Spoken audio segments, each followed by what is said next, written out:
నేను సమయానుకూలంగానే ముగిస్తాను. దేవునికి విధేయత కలిగి జీవిస్తే మనుష్యుడు ఎలా దీవించబడతాడు అనే విషయాన్ని ఈరోజు నేను చెప్పాలనుకుంటున్నాను. పెన్ను పేపర్ ఉన్న వాళ్ళు రాసుకోండి,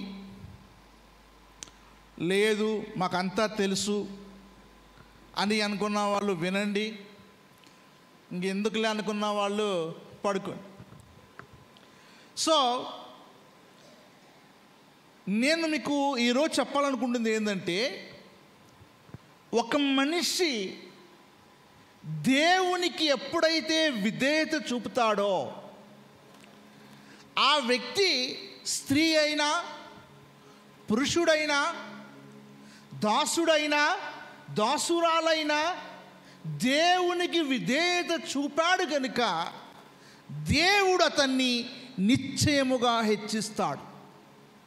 అది దేవుడు తన గ్రంథములోనున్న సత్యమును మనం ఈరోజు నేర్చుకోబోతున్నాం. ఆదికాండము 16వ అధ్యాయము నేనే చదువుతాను, చూడండి.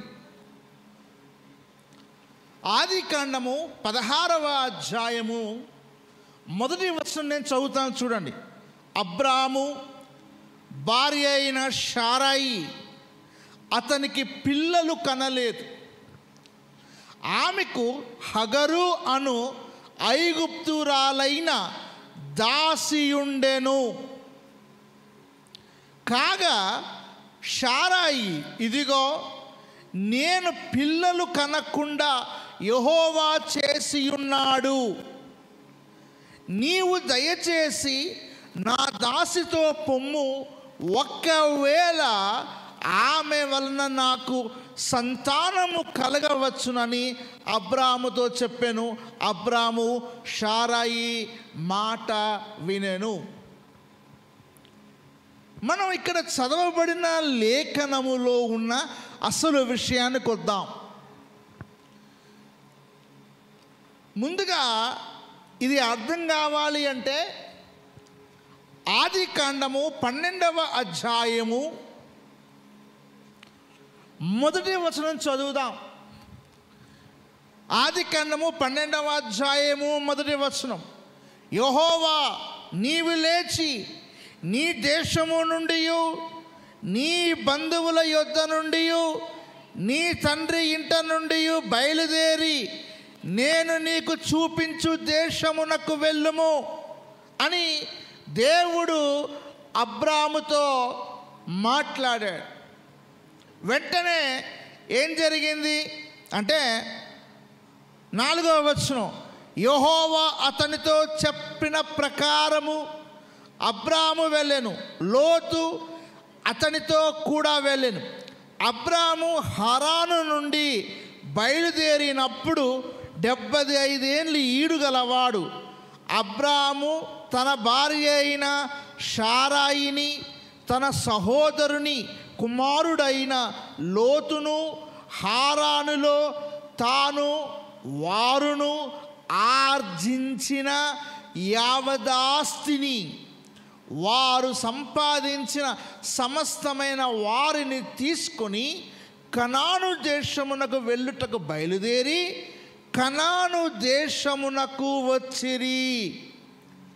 కనాను దేశమునకు బయలుదేరమని దేవుడు చెప్తే వారికి కలిగిన ఆస్తులు ఏవైతే ఉన్నాయో, వారికి ఎవరైతే దాసీలు ఉన్నారో దాసురాండ్రు ఉన్నారో వాళ్ళందరినీ పట్టుకొని అబ్రాము శారాయి లోతు భార్య వీళ్ళందరూ కూడా దేవుడు ఏ దేశమైతే వాగ్దానం చేశాడో ఆ దేశానికి వచ్చేసారు. ఇక్కడ మనం చూస్తున్నాము, బయలుదేరి కనాను దేశమునకు వచ్చిరి. దేవుడు ఏదైతే వాగ్దానం చేశాడో, దేవుడు ఏదైతే తాను చెప్పిన మాటకి తాను చూపించిన దేశానికి అబ్రాహాం వెళ్ళిపోయాడు. అయితే అక్కడ ఉండాలి, కానీ భక్తులలో కొన్ని సందర్భాలలో మానవ ఆలోచనలు అనేటివి బయలుదేరుతాయి. మానవ ఉద్దేశాలు దేవుడు చెప్పిన మాటకు లోబడకుండా మానవ ఉద్దేశాలు బయలుదేరుతాయి. అలాంటి ఉద్దేశములో ఒక ఉద్దేశము ఇక్కడ మనము 10వ వచనం చదువుతాం. అప్పుడు ఆ దేశములో కరువు వచ్చెను. దేవుడు దేన్నైతే వాగ్దానం చేశాడో, ఏ దేశమైతే దేవుడు అబ్రాహాముకి ఇస్తానన్నాడో ఆ దేశంలో కరువు వచ్చింది. కరువు రాగానే దేవుడు ఇచ్చిన దేశాన్ని కాదనుకొని అబ్రాము వెళ్ళిపోయాడు. మనం అక్కడ చూస్తాం, కరువు వచ్చింది. ఆ దేశంలో కరువు భారముగా నున్నందున అబ్రాము ఐగుప్తు దేశములో నివసించుటకు అక్కడికి వెళ్ళెను. కానీ దేవుడు చెప్పలేదు, అబ్రామా ఇక్కడ కరువు ఉంది కాబట్టి నువ్వు అక్కడికి వెళ్ళు, ఐగుప్తు దేశానికి వెళ్ళు అని దేవుడు చెప్పలేదు. తనే ఒక సొంత నిర్ణయం తీసుకున్నాడు. తానే చాలామంది భక్తులలో లోపాలు లేవు అనుకుంటారు. ఈ భూమి మీద కానీ బైబిల్ గ్రంథంలో కానీ ఎంత భక్తులైనా వాళ్ళు అపరిపూర్ణులే, అంటే పరిపూర్ణులు కానివారు. పాత నిబంధన కొత్త నిబంధన రెండిటి మధ్య ఒక పరిపూర్ణుడైన వ్యక్తి కనపడతాడు. ఆయనే ప్రభువు అయిన యేసుక్రీస్తు. ఆయన మాత్రమే పరిపూర్ణుడు. మిగతా వారు ఎవరు ఎంత భక్తులైనా సరే వారు పరిపూర్ణులు కాదు. అబ్రాము కూడా ఏం జరిగిందో తెలుసా? దేవుడు ఏ దేశమైతే చూపించాడో ఆ దేశాన్ని విడిచేసి కరువు వచ్చిందని వెళ్ళిపోయాడు. ఆ కరువులో అక్కడ హగరు అనే ఒక స్త్రీని షారా చూసి 30 వెండి నాణెములకు ఒక దాసిరాలను కొనుక్కుంటుంది. కొనుక్కొని కొంతకాలమైన తర్వాత తిరిగే వాళ్ళు వచ్చేస్తారు. నేను ఇక్కడ మీకు చెప్పాలనుకుంటున్న మెయిన్ పాయింట్ ఏంటంటే, దేవుడు ఎక్కడైతే నిన్ను ఉండమన్నాడో, దేవుడు నీకు ఏ స్థానం ఇచ్చాడో ఆ స్థానాన్ని కరువైనా, ఇబ్బంది అయినా, మరణమైన, కష్టమైన, అప్పైనా, ఏ విధమైన సమస్య అయినా దాన్ని విడిచి వెళ్ళకూడదు అని దేవుని వాక్యం మాట్లాడుతుంది. చాలామంది నయోమి వెళ్ళిపోయింది అంటారు. బైబిల్లో నయోమి వెళ్ళలేదు. మనము ఇదే మాట కరువు గురించి మనం ఇంకో దగ్గర చూద్దాం. రూతు గ్రంథము 1వ అధ్యాయము, రూతు గ్రంథము 1వ అధ్యాయం 1వ వచనాన్ని నేను చదువుతాను, చూడండి. న్యాయాధిపతులు ఏలిన దినముల యందు దేశములో కరువు కలుగగా యూదయ బెత్లెహేము నుండి ఒక మనుష్యుడు, బైబిల్లో చాలా చదువుంది, ఒక మనుష్యుడు తన భార్యను తను 2 కుమారులను వెంట పెట్టుకొని మోయాబు దేశమున కాపురముండుటకు వెళ్ళెను. ఒక మనుష్యుడు. చాలామంది వాక్యం చెప్తూ ఏం చెప్తారంటే నయోమి తీసుకుపోయింది అంటుంటారు. కానీ బైబిల్ అలా లేదు. బైబిల్లో నయోమి తీసుకుపోయినట్టుగా లేదు. నయోమి భర్త నయోమి యొక్క 2 కుమారులను కరువు వచ్చిందని బెత్లెహేమును విడిచి వెళ్ళారు. కానీ మనం వాస్తవంగా కొన్ని విషయాలు ఆలోచిస్తే, లేఖనాల్లో ఉన్న సత్యాన్ని ఆలోచిస్తే, ఇశ్రాయేలు ఐగుప్తు దేశం నుండి బయటకు వస్తున్నప్పుడు వాగ్దానము పొందుకునే స్థలము పోక మునుపు దేవుడు ఆ దేశము గురించి అంటే ఇజ్రాయేలు దేశం గురించి ఇలా మాట్లాడతాడు. ద్వితీయోపదేశ కాండం 8వ అధ్యాయము, ద్వితీయోపదేశ కాండము 8వ అధ్యాయము 7, 8 వచనాలు, 8, 9 వచనాలు నేను చదువుతాను చూడండి. నీ దేవుడైన యెహోవా, ద్వితీయోపదేశ కాండము 8వ అధ్యాయము 7వ వచనం. నీ దేవుడైన యెహోవా నిన్ను మంచి దేశములో ప్రవేశపెట్టును. అది నీటి వాగులను, లోయలలో నుండి, కొండల్లో నుండి పారు ఊటలు, అగాధ జలములు గల దేశం. అది గోధుమలు, యవలలు, ద్రాక్ష చెట్లు, అంజూరపు చెట్లు, దానిమ్మ పండ్లు గల దేశం. ఒలీవ నూనెయు తేనెయు గల దేశం. కరువు అనుకొనకుండా నీవు ఆహారము తిను దేశము. ఆ దేశము అందులోనికి ఏ లోపము ఉండదు అన్నాడు. అసలు కరువే ఉండదు అన్నాడు దేవుడు. నువ్వు ఏ దేశానికైతే వెళ్తున్నావో, ఇశ్రాయేలు అరణ్యంలో ప్రయాణం చేస్తున్నప్పుడు దేవుడు మోషే ద్వారా ఇశ్రాయేలుతో మాట్లాడాడు. నువ్వు ఏ దేశమైతే వెళ్తున్నావో ఆ దేశములో కరువు ఉండదు అన్నాడు.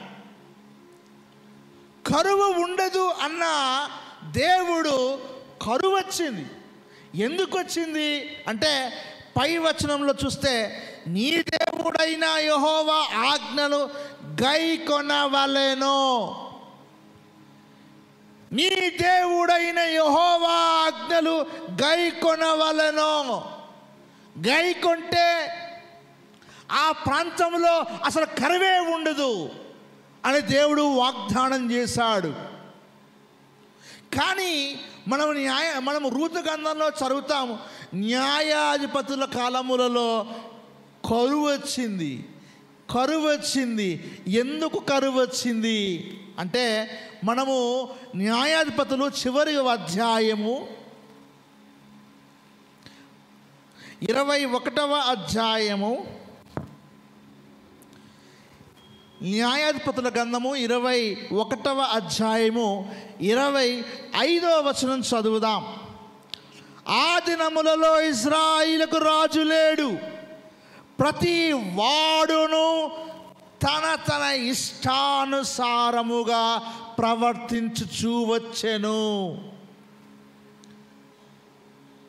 వాళ్ళు వచ్చేసారు, వాగ్దానంకి వచ్చేసారు, దేవుడిచ్చిన దేశానికి వచ్చేసారు. కానీ వాళ్ళు దేవుని ఆజ్ఞలు వెంబడించక, దేవుడు మోషే ద్వారా అనుగ్రహించిన ఆజ్ఞలు వెంబడించక తన ఇష్టానుసారంగా ప్రవర్తిస్తూ వస్తున్నారు ఇశ్రాయేలు. అందుకే దేవుడు కరువు పెట్టాడు. కరువు అనేది ఉండదు అని వాగ్దానం చేశాడు. నువ్వు ఆజ్ఞలు పాటిస్తే, నువ్వు నా ఆజ్ఞలకు విధేయత చూపితే నీకెన్నడూ కరువు రాదన్నాడు. కానీ న్యాయాధిపతుల కాలములో మోషే ద్వారా అనుగ్రహించిన ఆజ్ఞలను పాటించక, దేవునికి విధేయత చూపకపోవటం వల్ల కరువు రాని దేశములో కూడా కరువు వచ్చింది. సంగమా, ఒకటి గుర్తుపెట్టుకో, దేవుడు నీకు ఒక మంచి జీవితాన్ని ఇస్తాడు. నువ్వెప్పుడైతే దేవునికి లోబడి జీవిస్తావో, నువ్వెప్పుడైతే దేవునికి విధేయత కలిగి జీవిస్తావో, అప్పుడు నీ జీవితంలో కూడా ఆత్మీయ కరువు కానీ శారీరక కరువు కానీ నీ జీవితంలో ఉండదు. నీవెప్పుడైతే దేవునికి విధేయత చూపడం మానేసి దేవుని ఆజ్ఞలను విధేయత చూపడం మానేస్తావో నీకు ఆత్మ సంబంధమైన కరువే కానీ, నీకు నీ కుటుంబంలో ఆ రకరకాల కరువులు కానీ వస్తాయి. కాబట్టి కరువును తీయగలిగిన వాడు దేవుడు మాత్రమే. నువ్వు విధేయత చూపవలసింది. ఇదే నీకు దేవుడు అనుగ్రహిస్తున్న విధి. కాబట్టి అబ్రాహాము, దేవుడు చెప్పలేదు అబ్రాహాంకి, అబ్రాహ్మా ఇక్కడ కరువు వచ్చింది కాబట్టి నువ్వు అక్కడికి వెళ్ళు అనలే. అబ్రహాము సొంత నిర్ణయం తీసుకున్నాడు. మళ్ళీ తిరిగి అబ్రహాము దేవుడు ఏ దేశమైతే ఇచ్చాడో ఆ దేశంలోకి అబ్రహాం వచ్చినప్పుడు మళ్ళీ అబ్రహాముతో మళ్ళీ దేవుడు మాట్లాడుతున్నాడు. చూడండి 13వ అధ్యాయం చూడండి, 15వ వచనం చదువుతాను, నేనే చదువుతాను. చూడండి, ఆది కాండము 13వ అధ్యాయము 15వ వచనం. 14 క్లియర్గా ఉంటుంది. లోతు అబ్రాహామును విడిచిపోయిన తరువాత యెహోవా, ఇదిగో నీ కన్నులెత్తి నీవు ఉన్న చోట నుండి ఉత్తర తట్టును, దక్షిణపు తట్టును, తూర్పు తట్టును, పడమ తట్టును చూడము. ఎందుకనగా నీవు చూచుచున్న ఈ దేశమంతటికి నీకును నీ సంతానమునకును సదాకాలము ఇచ్చేదను. ఈ దేశము అంటున్నాడు. అంటే తిరిగి దేవుడు ఏదైతే వాగ్దానం చేశాడో ఆ వాగ్దానము చేసిన దేశములోకి అబ్రాహాం వచ్చిన తర్వాత తిరిగి దేవుడు అబ్రాహాముతో మాట్లాడడం మళ్ళీ స్టార్ట్ చేశాడు. అంటే నీకు దేవుడు నీతో మాట్లాడాలి అంటే, దేవుని యొక్క స్వరాన్ని నువ్వు వినాలి అనుకుంటే ముందు దేవుడు ఎక్కడైతే నిన్ను ఉండమన్నాడో, ఎక్కడైతే నువ్వు నిలవబడమన్నాడో నువ్వు ఆ స్థానములో ఉంటే ప్రభు మాట నువ్వు వింటావు, ప్రభు స్వరాన్ని నువ్వు వింటావు. కాకుండా నీ ఇష్టరాజ్యంగా వెళ్ళావు అనుకోండి, అక్కడ సమస్యలు వస్తాయి. ఇప్పుడు ఆ సమస్యలు ఏంటిదన్నది మనము చూద్దాం. ఆ సమస్యల గురించి మనం ఈరోజు మాట్లాడుకుందాం. 16వ అధ్యాయంలో ఎప్పుడైతే అబ్రహాము షారాయి ఐగుప్తు వెళ్ళారో అక్కడ